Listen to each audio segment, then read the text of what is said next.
Adam, what's the crack? All good, Paul. How is it? Not so bad. You're in Dubai. In Dubai. Very hot, but very glamorous. Very glam. What brought you to Dubai?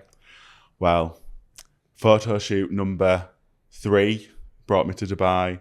So we needed to make sure we stepped it up to the next level. Level it up. Level it up. Why did you decide to do a photo shoot in Dubai?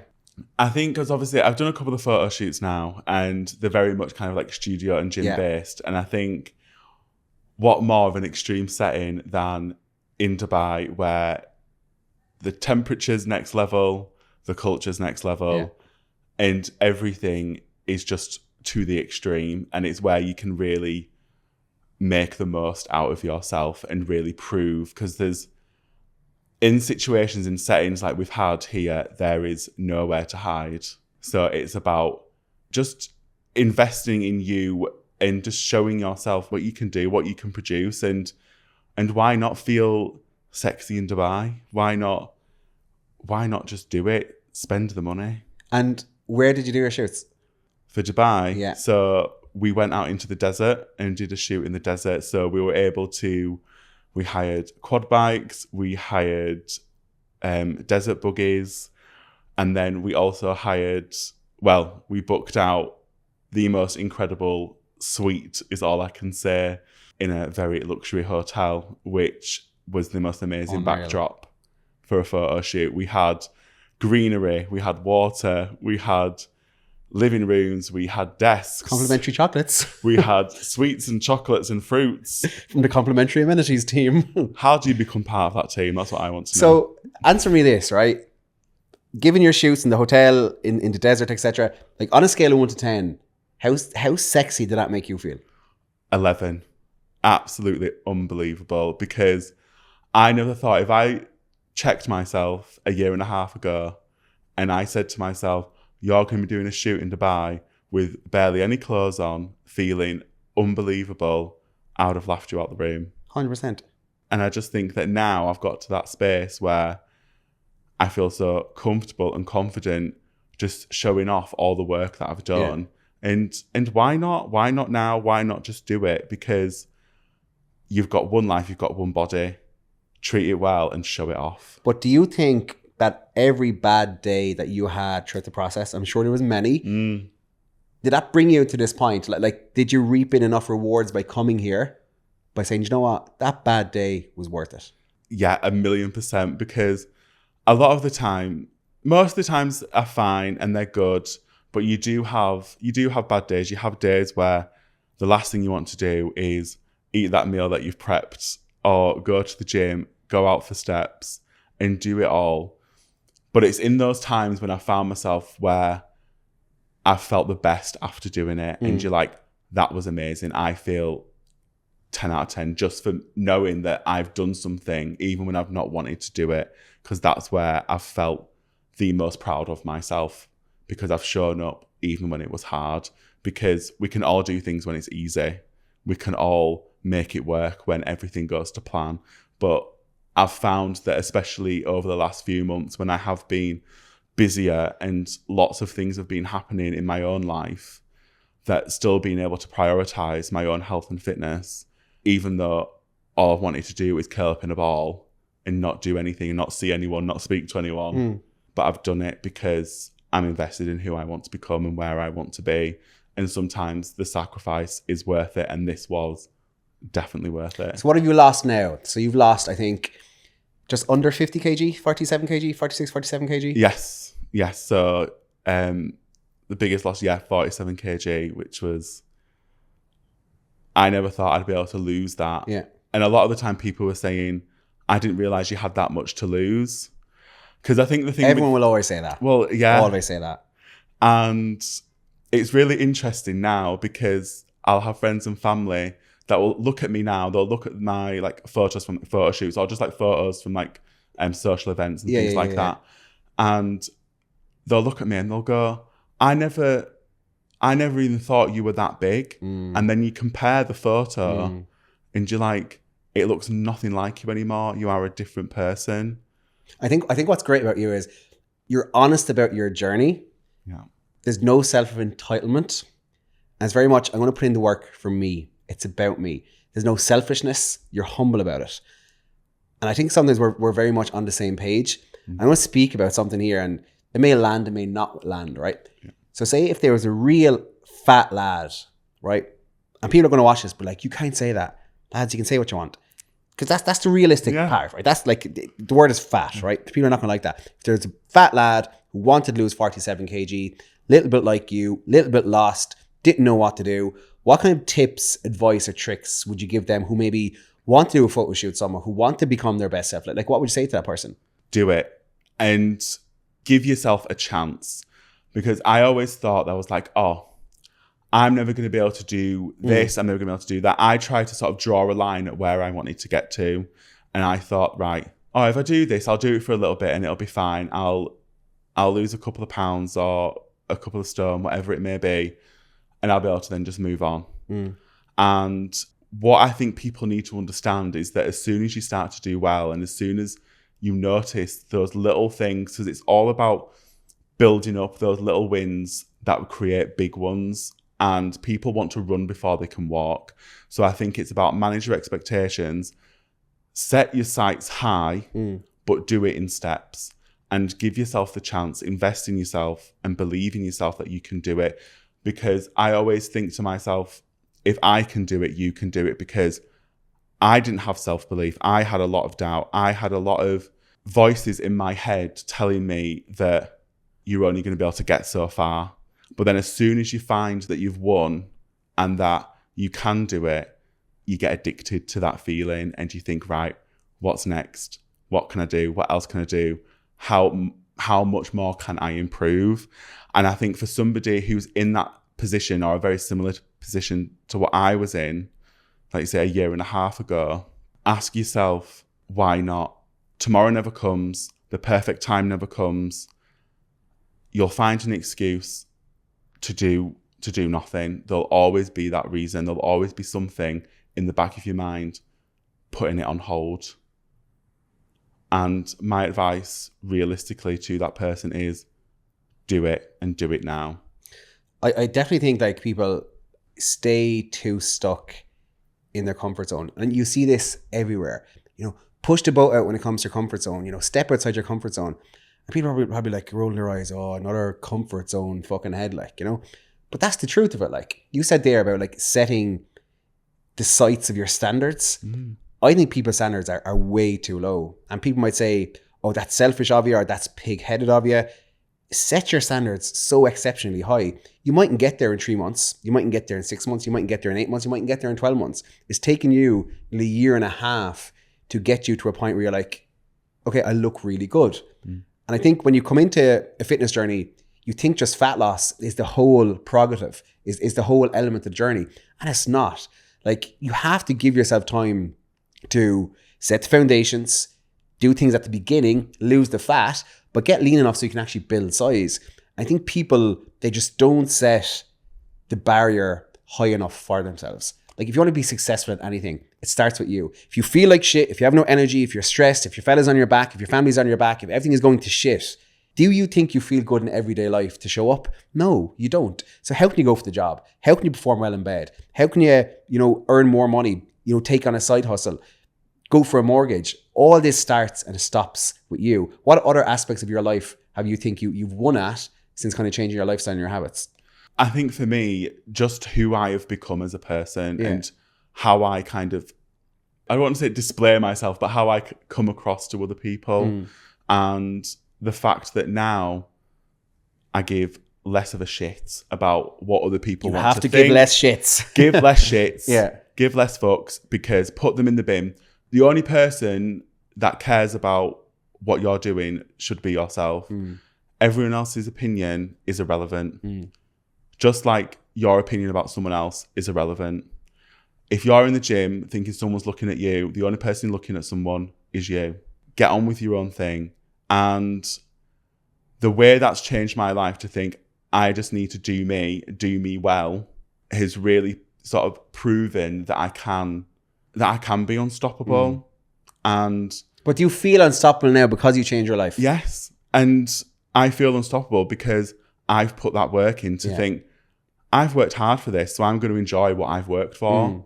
And we have all those, we've put in the hours at the gym, we've put in the steps, we've put in the 1200, 1500, 1700 calorie days, and it's tough and it's hard. And then you can come and do something like this, and then you can enjoy yourself. Life isn't about taking everything away. That's not what a sort of health and fitness journey or a fitness program is. It is not about a 0 to 100. And that's where we work well together in terms of we find a balance. And that's allowed me to be able to kind of navigate that and fit that into my life, to be able to thrive with it. Because if you were saying to me, Adam, you can't do that, you can't have that, I'd been like, go fuck yourself, Paul, see you later. 100%. But like, you're not going to have to become a bodybuilder. You're not like on a severe prep, or you don't have to be an athlete or do a marathon. So you don't have to be like restricting yourself all the time. Eating chicken, rice, broccoli and veg, chugging back egg whites 7 days a week. You don't need to do that. It's a common misperception. Lads going to call at me, Paul, I don't want to look like a bodybuilder. And all I want to do is roll my fucking eyes. Yeah. Like, no one's expecting you to be a bodybuilder. My expectation of you is that you show up, you do the work, you be consistent, you communicate with me, you engage in the process, and you fucking win. If you turn around to me and say, I want to go on stage, then your plan might change. If you turn around to me and you say, I want to go off and do a marathon next week, and you're running 40, 50K, whatever it is, like, then your plan might change. But like, you don't have to go all in, this all or nothing approach where it's 0 to 100 and you're in your head all the time, and then you're eating your chip fucking battered sausage or chicken balls and chips come Friday. Your head is in the bin. You need to incorporate things into your life that you enjoy when it comes to food, training at home, in the gym, whatever that may be. How did you find going into the gym, being a bigger guy back then? I think for me, it was one of those kind of fake it till you make it approaches. Yeah, just go and see what happens. Go and see what happens and just hope for the best. Yeah. Like, because it is intimidating, because a lot of the time you'll see people in the gym and they are stacked. They are looking well. And you then start to compare yourself. And I'll always say comparison is the thief of joy. Because as soon as you start comparing yourself to someone else, thinking, I want to look like that, I need to do that, I need to be able to be like that, you're never going to get anywhere. And so for me, stepping into the gym, I was bricking it because I didn't want people to think of me saying, oh, here's another fat one giving it a go. That's funny. It's just the way you said it. Yeah. No, but it is true. But you find that most of the people in the gym, and especially the ones that you think look the most intimidating, are the friendliest people you'll ever meet. I saw the big lads and their veins are popping, and they're just like a big cuddly bear that you want to say hello to, like, do you know what I mean? Yeah, and they'll always be there for, like, they'll help you, they'll advise you, because you don't want to go in there and look stupid, because they'll think, oh, who's this person making an absolute mess? Get out. Yeah. And that's what, and you get so wrapped up in your own thoughts, and it's so hard to be able to get out of that. But you've just got to go in and do it. Put your headphones on, put your blinkers on, get in, get it done, and get out. And it does come, your confidence comes in the gym. Now I will walk around that gym, I couldn't give a toss. 100%. But you have to not give a fuck. And I'll just fly about doing whatever I want. I'll run around, act like a tit, start doing handstands, sit in the middle of the floor in the splits. Why not? But everyone's in the gym because they want to win at something. Yeah. So did you say you started doing handstands in the gym, or was that just eating piss? No, I will. Did you actually? I want to see a video next week. You do handstands. I'll do handstands in the gym. Do one right now. It's on my Instagram. Is it actually? Yeah. Is it? I must have a look. So I just think, go in and just do what you want to do. Do what you need to do. And because it is intimidating, it is really scary, because you think you're going to be looked at and judged. But no one cares. They're all with their own thing. They're all there for their own purpose, their own reason. They've got their own goals, just like you've got your own goals. So you do you, and they'll do them. And that's it. I can understand a lot of the time people think, oh, that's so easy to say. That's so easy to say. Well, I've done it. You've done it. But you know what, Adam? You say that, oh, I've done it. And there's people in watching a video like this, and they're like, oh, they think they're great because they're in the gym. No. And you know what I say back to that? I'm saying, yeah, you're sitting at home, lazy bastard, stress your eyeballs, anxious as fuck, and you won't even take that first step. Whereas people that actually push the boat out, push boundaries, and take a next step, they wear nice clothes, they do nice things, they go off on nice trips, they go to the gym. It's like, oh, look, they love themselves. They're a prick. They're taking photos in the gym while you judge me at home watching Coronation Street. No, but that's it. The people who will judge you at home is because they know exactly what the issue is. They know exactly what the problem They're is. insecure as fuck. And they are. But I was insecure as fuck with you. Yeah. 100%. And that's the thing. So you'll judge people. And that's why you'll have a lot of the clients that will come on calls and say, I don't want to look like this. I don't want to do that. Because they've already decided that's not where they want to get to or they can't get there. But that's a limiting belief. That's a blockage. Limiting belief. Yeah. And that's why they'll hate on the fact. Some people, like you say, will hate on the fact of some of this conversation because they're at home, sat on their ass, thinking, oh, who are these two to think they can say this? Yeah. Well, we're two people that have been on that side of it and come out the other side. I feel like I'm a very normal person. We're not above anybody else. 100%. But we've switched on to reality. Yeah. And we've understood, like, I had loads of health issues before starting this. I now no longer have those health issues. I've turned my life around. I want to live longer. And that's the sort of end point of it. If you want to be around, whether you've got a partner, you've got children, family, friends, as gloom as it may sound, you've got to start taking care of yourself. So sitting there and judging somebody for taking control of their life, more fool you, because but that's such a where powerful are you thing going to to do. get? Yeah. I think it's so like, you go to the gym 5 days a week and you're a freak. Whereas someone goes and they have takeaway, points, they're out for the whole weekend, that's considered normal. Like, oh, they're a good fun, they're a good laugh. Do you know what I think is a great laugh? Getting my steps, prepping my food, going to the gym, feeling good about myself, being able to buy clothes that I want to buy. That's my fun. That's my enjoyment. Yeah. And even going away on holidays, I want to go to the gym. I want to train the gym. I put up my story the other day. What did I say? I want to share it soon actually. About, I said, do you train if you go on holidays? And the response was like, no, people who train on holidays are tapped in the head. Or yeah, it's part of my life.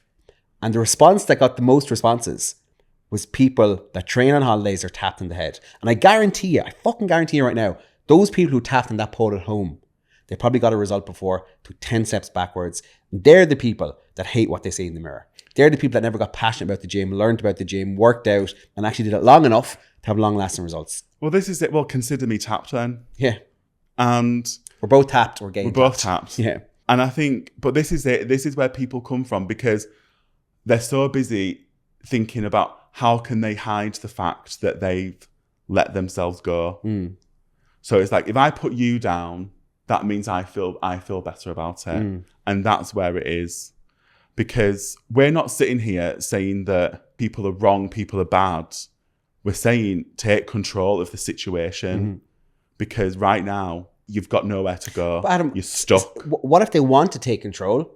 Then suddenly they say to you, I have no time, I have no money, I'm not bothered. What do you say to that? I say get a grip. Because if someone said to you, oh, I've got tickets to go and see Beyonce or whatever, or whoever your favourite artist is. Skip, hop and jump. Yeah, you would find the time to make that work. Yeah. If someone says to you, I've got an all expenses trip booked to the Bahamas, you'll find time to make it work. If someone says, oh, do you fancy going for a drink on Friday? You'll find time to make it work. That's bullshit. It's a load of crap. There are people out there who have full-time jobs, multiple children, partners. They'll have extracurriculars. They'll be doing 60, 70-hour weeks, and they will find time to get into the gym. You do not have to go to the gym 7 days a week, 3 hours at a time. That's not a realistic expectation. Some people want to do that and some people do that, and fair play to them. That's for them. But to say you cannot find 30 to 60 minutes 3 or 4 times even a home. week, even if it's at home, while you're watching TV, like I work from home. I partly work from home, and when I'm at home, I have a walking pad and a standing desk. So I will walk and work at the same time.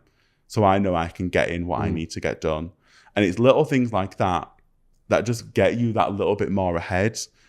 So there's so many little things that people can do to just improve their overall physical health, which will then subsequently help your mental health. Because that's where a lot of people struggle with. And I had really bad anxiety.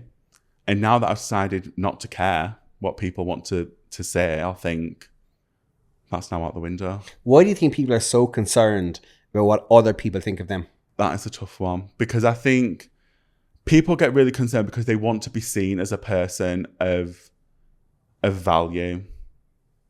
And when someone feels judged, they feel that they're not a valued person.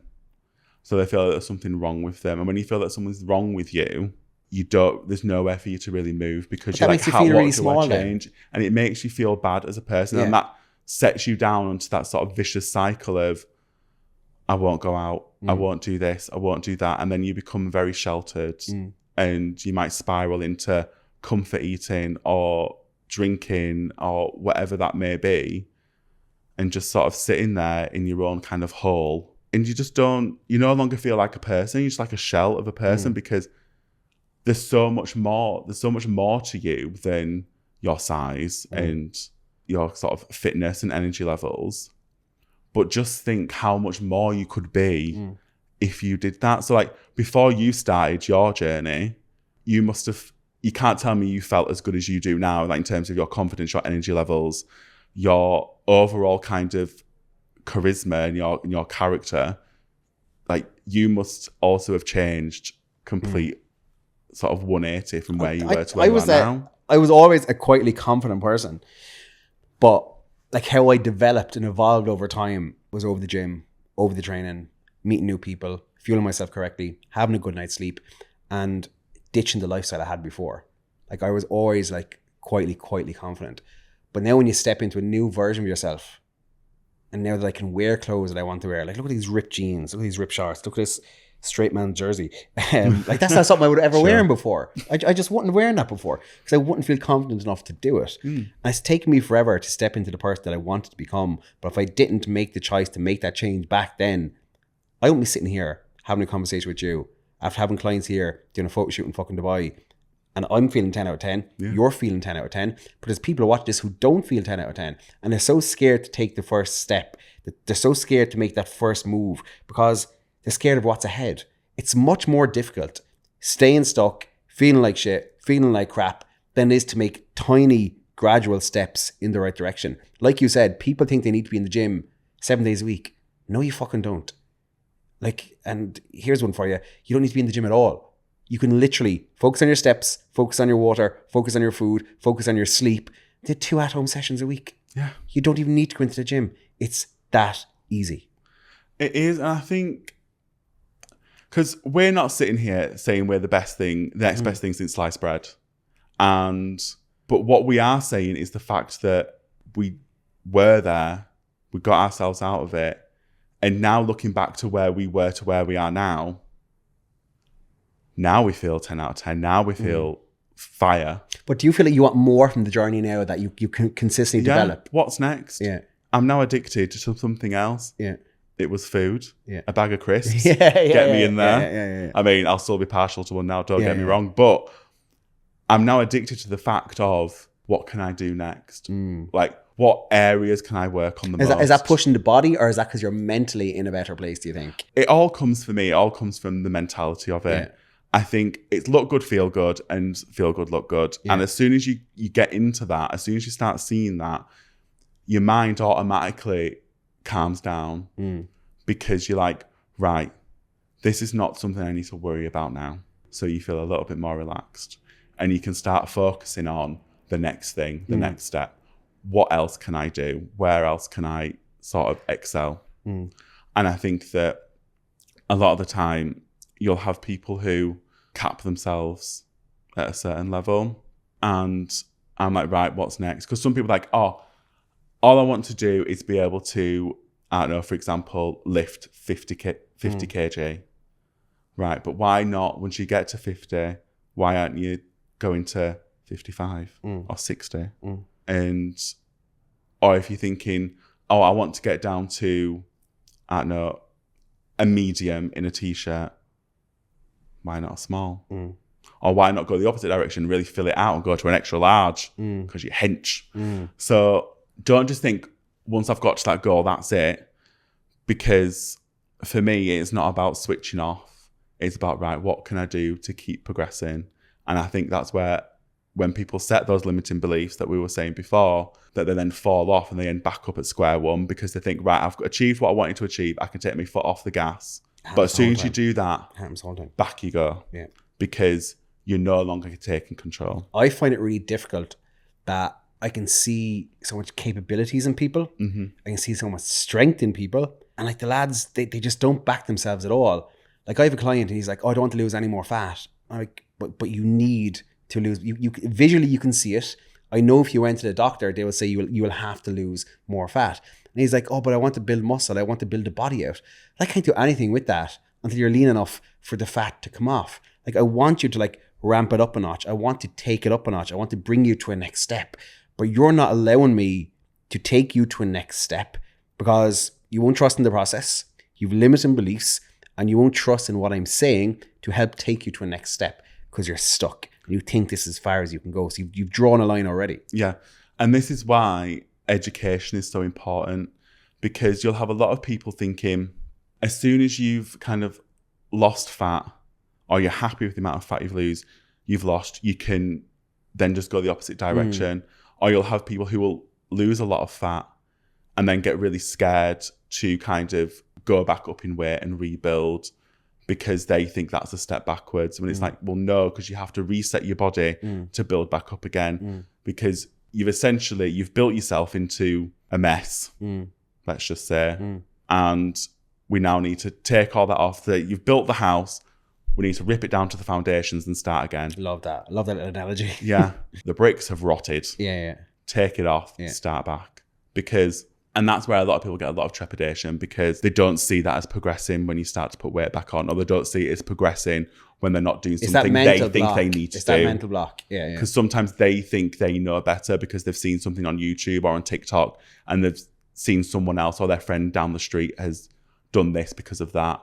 And it's like, well, good for them, but that's not you. Yeah. And this is why everything is so specific. And I know, for example, like with my plan, there'll be people who are very similar situations to me, but their plan is completely different to mine because our goals are different. The way we relate to food is different. The way we adjust to training is different.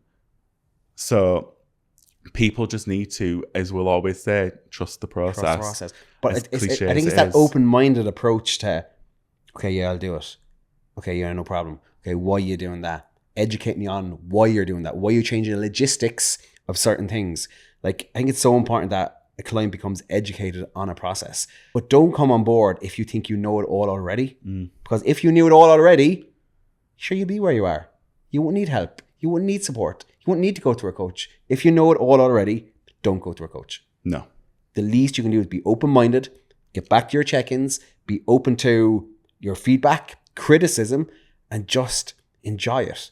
Because enjoying the process is a part of the process. And if you're not enjoying the process, it's going to be a difficult journey. Yeah, but I think it's also a question of ask yourself why you're not enjoying the process. Is it because what's been set up is not right for you? Is it because you're not actually doing what's being asked? Or is it the fact that you've not actually realized the work that it takes? Because we can see with people, like I say, we'll see with other people like in the group around, you'll have people who start, they won't even give themselves 2, 3, 4 weeks and they've given up because they've decided it's too hard and they've not given themselves the opportunity to actually grow and develop. So you've had a client there, we were talking about him this morning, check-ins, started 2 or 3 weeks ago. Talk to me about them check-ins. So I think when you do have clients that aren't checking in or aren't giving you the data that you need, because we need the information, because the more information you can provide us, the better we can support you, the better we can coach you. Because I'm not with you 24/7. I don't actually know what food is going into your mouth, how much water you're taking in, how many steps you're actually doing, and what you're sort of doing at the gym. Yes, that's why we need training videos. That's why we need you to log everything. That's why we need you to be on MyFitnessPal. That's why we need you to be open and honest with us and provide us as much detail as possible. I would rather your check-in be 16 paragraphs long than 3 words. Because that means that you are invested. As much as you're invested, I'm invested, as we will always say to people. And like I say, this particular client, for example, at the moment, I've got little to no information on. They've missed check-ins. They're not updating. How long are they with you? So this is now their like 3 to 4 weeks now. That's not good enough. Exactly. And you'd think in these beginning stages, Like, this is when you are, momentum is there. Let's go, let's go, let's go. This is when you are the most engaged. This is when you should have the biggest spike of motivation. As much as I hate that word, it is one of those things where that should be flying right now because you should be so into it. But if you're not giving me anything to work on, how do you expect me to help you? But I think on the back of that then, us, and this is a job that we should be really on, is we need to find out, okay, what's the reason? Why aren't you doing the check-in? What can I support you with further? You know, what's actually going wrong? But if you're not getting back to your check-ins, if you're not getting back to our WhatsApp messages, we can't find out any of that information. So why the fuck did you bother?